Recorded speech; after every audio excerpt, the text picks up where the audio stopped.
रात के 11 बजे अंशुल अपने ऑफिस से लौट रहा था जब उसका फोन अचानक बज उठा। कॉलर अनजान था।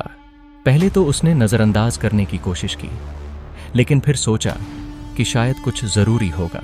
उसने कॉल उठाई और जो आवाज आई उसने उसकी जिंदगी हमेशा के लिए बदल दी। अगर तुमने मेरी बात नहीं मानी तो किसी की जान चली जाएगी। तुम्हारे पास सिर्फ 89 मिनट है। अंशुल एक साधारण सॉफ्टवेयर इंजीनियर था। वह दिल्ली में अकेला रहता था क्योंकि उसका परिवार गांव में रहता था।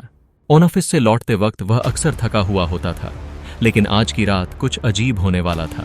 फोन की दूसरी तरफ से आवाज आई, मैं कौन हूं यह मायने नहीं रखता, तुम्हें सिर्फ मेरी बात सुननी है। अगर तुमने समय पर नहीं किया तो एक मासूम की जान चली जाएगी। अंशुल चौंक गया। उसकी नींद उड़ गई और दिल की धड़कनें तेज हो गईं। यह कोई मजाक है क्या? उसने गुस्से में कहा। अगर तुम इसे मजाक समझते हो तो अगले 5 मिनट तक अपने घर के पास का हॉर्न सुनो। और ठीक 5 मिनट बाद अंशुल के अपार्टमेंट के नीचे किसी गाड़ी का हॉर्न बार बार बजने लगा। डर और संदेह के बीच अंशुल ने पूछा, मुझे क्या करना होगा? तुम्हें 10 मिनट के भीतर अपने अपार्टमेंट से निकलकर तीसरी गली के मोड़ पर खड़ी एक लाल रंग की कार में बैठना होगा। अगर तुमने देर की तो मैं उसे मार दूंगा जिसकी जान बचाने का काम तुम्हें दिया है। अंशुल उलझन में था। वह समझ नहीं पा रहा था कि यह किसकी जान की बात हो रही है, लेकिन एक अजीब डर और बेचैनी ने उसे घर से बाहर निकलने पर मजबूर कर दिया।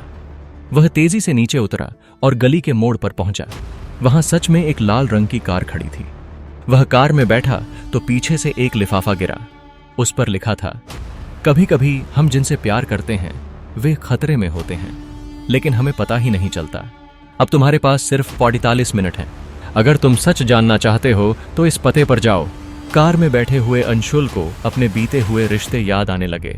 5 साल पहले वह किसी से बहुत प्यार करता था, रिया, लेकिन किसी गलतफहमी के कारण उनका ब्रेकअप हो गया। रिया ने उसे छोड़ दिया और अपनी जिंदगी में आगे बढ़ गई। क्या यह रिया से जुड़ा हो सकता है? यह सवाल उसके मन में बार बार गूंज रहा था। उसने गाड़ी को स्टार्ट किया और लिफाफे में दिए गए पते की ओर चल दिया। उस पते पर पहुंचते ही उसके होश उड़ गए। यह रिया का घर था। रिया के घर के बाहर ताला लगा था, लेकिन दरवाजे पर एक और लिफाफा चिपका हुआ था। उसमें लिखा था, तुम्हारे पास 30 मिनट हैं। अगर रिया को जिंदा देखना चाहते हो तो उसे ढूंढने के लिए तुम्हें वह गलती याद करनी होगी जो 5 साल पहले तुमने की थी। अंशुल के दिमाग में अचानक सब कुछ घूमने लगा। वह उस रात को याद करने लगा जब उसने शक के आधार पर रिया पर धोखा देने का आरोप लगाया था। उसने कभी उसे समझने की कोशिश नहीं की और यही बात उनके रिश्ते के अंत का कारण बनी। क्या रिया खतरे में है? इस ख्याल ने उसे बेचैन कर दिया। तभी उसके फोन पर फिर से वही अनजान नंबर आया। रिया तुम्हारे पास थी, लेकिन तुमने उसे जाने दिया। अब तुम्हारे पास सिर्फ 20 मिनट बचे हैं। तुम्हें एक और ठिकाने पर जाना होगा, सेंट्रल पार्क। अगर तुम देर करोगे तो मैं उसे मार दूंगा। अंशुल पसीने में भीग चुका था। वह तेजी से गाड़ी लेकर सेंट्रल पार्क की ओर भागा। सेंट्रल पार्क पहुंचने पर अंशुल को पार्क के बीचों बीच एक कांच का डिब्बा रखा मिला। डिब्बे के अंदर एक मोबाइल फोन और एक आखिरी लिफाफा था। लिफाफे में लिखा था, यह फोन कॉल तुम्हारे सारे सवालों का जवाब देगा, लेकिन इसके लिए तुम्हें वह करना होगा जिससे तुम हमेशा भागते रहे, माफी मांगना। अंशुल समझ गया कि यही उसकी आखिरी उम्मीद थी। उसने कांपते हुए हाथों से फोन उठाया और नंबर डायल किया, रिया का नंबर।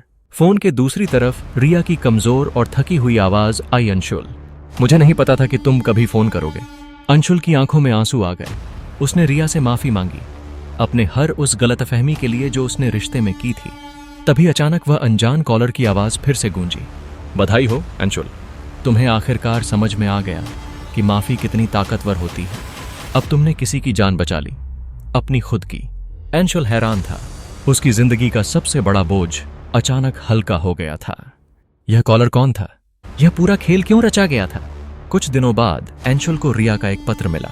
उसमें लिखा था, मैं जानती थी कि तुम्हारे मन में बहुत कुछ अधूरा रह गया था।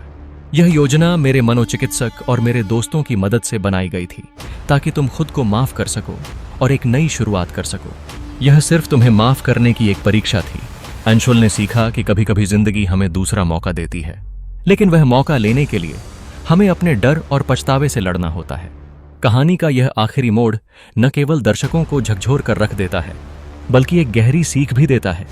माफी सिर्फ दूसरों के लिए नहीं, बल्कि खुद के लिए भी जरूरी होती है।